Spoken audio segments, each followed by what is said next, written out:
नमस्कार प्यारे विद्यार्थियों, एक बार फिर से आप सभी का स्वागत है। अब हम समझते हैं अगला बिंदु जो कि है आरक्षण से संबंधित। ये बिंदु हम क्यों समझ रहे हैं?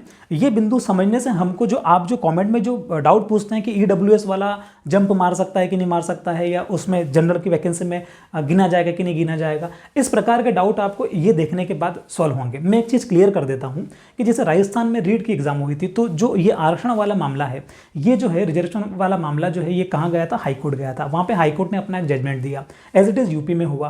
अलग अलग स्टेट में ये जो मामले हैं ये हाईकोर्ट में जाते हैं और वहाँ से हाईकोर्ट जो है वो जजमेंट देती है। सुप्रीम कोर्ट भी अपना इस पर जजमेंट देती है। तो जो जजमेंट चल रहे हैं उसके ऊपर हम डिस्कस नहीं कर रहे हैं आज कि कौन से जजमेंट में क्या बात कही गई है। अभी हम जो ये एग्जाम्पल लेके जो समझ रहे हैं, ये सिर्फ आपके जो डाउट्स हैं उनको सॉल्व करने के उद्देश्य से बता रहे हैं।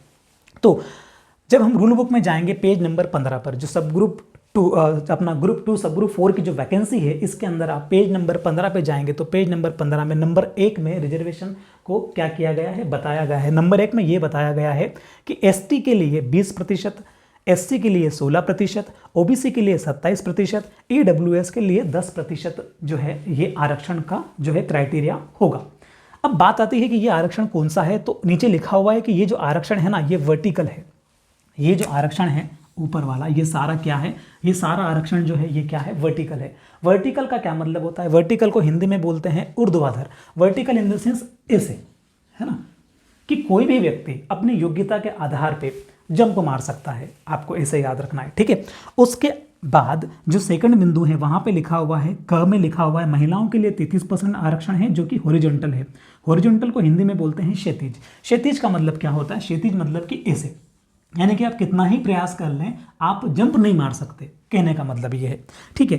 33% महिलाओं के लिए बात की गई है उसमें, आप जब पढ़ेंगे रूल बुक में। और क के बाद ख बिंदु में दिव्यांगजनों के लिए बताया गया है कि दिव्यांगजनों के लिए 6% जो है वो क्या है? रिजर्वेशन है। और उसमें भी 1.5%, 1.5%, 1.5%, 1.5%, ऐसे 4 कैटेगरीज में जो है ये 6%, इन 4 कैटेगरीज को मिलाते हैं तो वो 6% हो जाता है, वो भी हॉरिजॉन्टल है। उसके बाद ग में एक्स सर्विसमैन के बारे में बताया गया है, जो भूतपूर्व सैनिक हैं, इनके बारे में बताया गया है कि इनके लिए भी हॉरिजॉन्टल रिजर्वेशन है। और कितना है? तृतीय श्रेणी की पदों की बात की जाएगी तो 10% मिलेगा, और चतुर्थ श्रेणी के पदों की बात की जाएगी तो 20% मिलेगा। तो ये तो थे उसमें दे रखे हैं। अब हम एक एग्जाम्पल ले रहे हैं और एग्जाम्पल लेने के बाद आपको समझाते हैं कि चीज़ें कैसे काम करती है। आप ये एज्यूम करिए कि एक जो वैकेंसी, किसी भी पद की वैकेंसी 100 वैकेंसी निकली हुई है। कुल पद कितने निकले हैं? कुल पद आपको ये मानना है कि कुल पद 100 निकले हैं। तो मान लो कि कुल पद किसी वैकेंसी में 100 निकले हैं। अब जब हम वर्टिकल रिजर्वेशन की बात करेंगे तो चूंकि एससी में 20%, तो 100 का 20% 20 पद हो जाएंगे। इसका 16% एससी के कितने हो जाएंगे? 16 हो जाएंगे। इस परसेंटेज के आधार पे 100 सीटों की अगर बात करेंगे तो इस प्रकार से सीटें आवंटित हो जाएगी।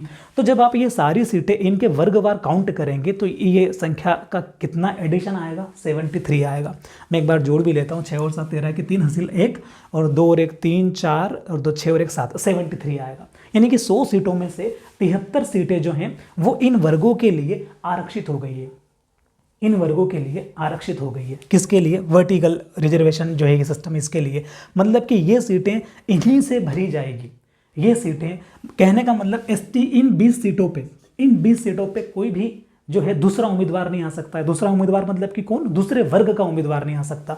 इन एसटी की 20 सीटों पे एससी वाला नहीं आ सकता है, ओबीसी वाला नहीं आ सकता है, जनरल वाला नहीं आ सकता है, इनमें कोई भी नहीं आ सकता है। ऐसे ही इन 16 सीटों पे एससी के अलावा कोई नहीं आ सकता है। ईडब्ल्यूएस के 10 सीटों पे ईडब्ल्यूएस के अलावा कोई नहीं आ सकता है। तो ये तो क्या हुआ? ये 73 सीटें वो हो गई है जो कि क्या कहा जाए कि फिक्स हो गई है, या फिर इन्हीं से भरी जाएगी। ठीक, आगे बढ़ते हैं। अगर 100 में से 73 सीटें ये हो गई है तो अब कितनी बच रही है? तो 100 में से 73 माइनस करेंगे तो 27 सीटें बच रही है। तो 27 सीटों ये क्या होंगी? ये होगी यूआर। यूआर का मतलब क्या है? अनरिजर्व। अनरिजर्व का मतलब क्या है? अनारक्षित। मतलब कि इस पे कोई आरक्षण नहीं है। इस पे कोई आरक्षण नहीं है। इसमें जो भी योग्य होगा, जो भी योग्यता में ज़्यादा मार्क्स लाएगा, वो इन सीटों पे क्वालिफाई कर सकता है। यहाँ तक भी आपको क्लियर है? ये सीटें तो इन वर्गों से भरी जाएगी, और 27 सीटें ऐसी हैं जो कोई भी आ सकता है, जो ज़्यादा नंबर लाएगा वो इन सीटों पे आ सकता है। कैसे आएगा? एग्जाम्पल लेते हैं।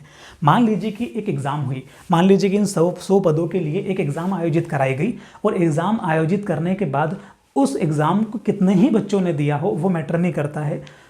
जितने भी बच्चों ने एग्ज़ाम दी है, हम एग्जाम्पल लेते हैं कि मान लीजिए इस 100 पदों की एग्ज़ाम को 1000 बच्चों ने दिया है। उस 1000 में से सबसे पहले मेरिट बनाई जाती है। मेरिट बनाई जाती है किसकी? मेरिट इन द सेंस क्या कि वहाँ से सबसे ऊपर जो सबसे ज़्यादा नंबर लाया है वो सबसे ऊपर, फिर उससे कम वाला, फिर उससे कम वाला, फिर उससे कम वाला, ऐसे करके मेरिट बनाई जाती है।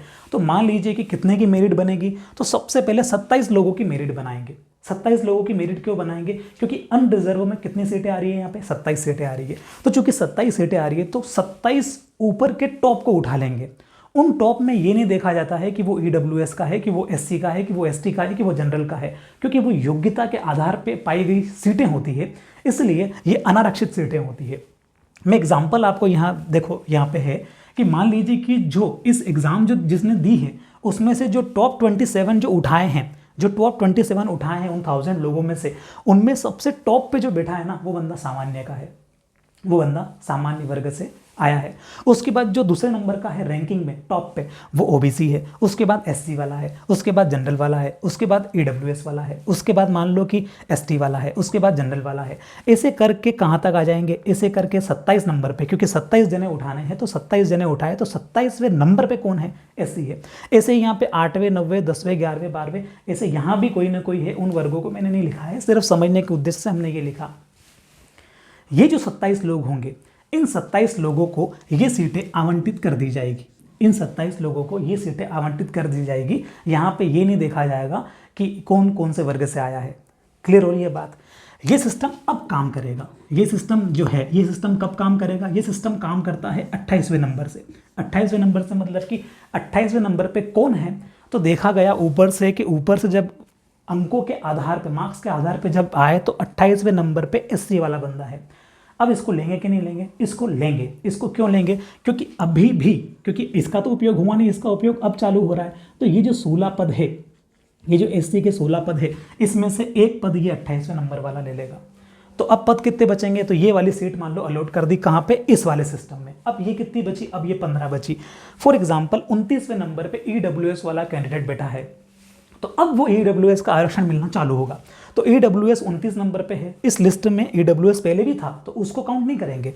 EWS ये वाला बंदा है, तो ये वाला बंदा चूंकि अब अनरिजर्व की सीटें तो भर गई है, तो अब EWS वाला है और क्या सीटें खाली है? तो बिल्कुल, कितनी सीटें खाली है? 10 सीटें खाली है। इसका मतलब ये सीट इसको अलॉट कर दी जाएगी। तो इसको जब 29वें नंबर EWS वाले में इसमें सीट अलॉट करेंगे तो अब ये सीटें 9 बच जाएगी, तो 9 ही बचेगी। और ऐसे करते करते ये सिस्टम काम करता है। हम क्या समझे? हमको इससे 2 चीज़ों के उत्तर मिले।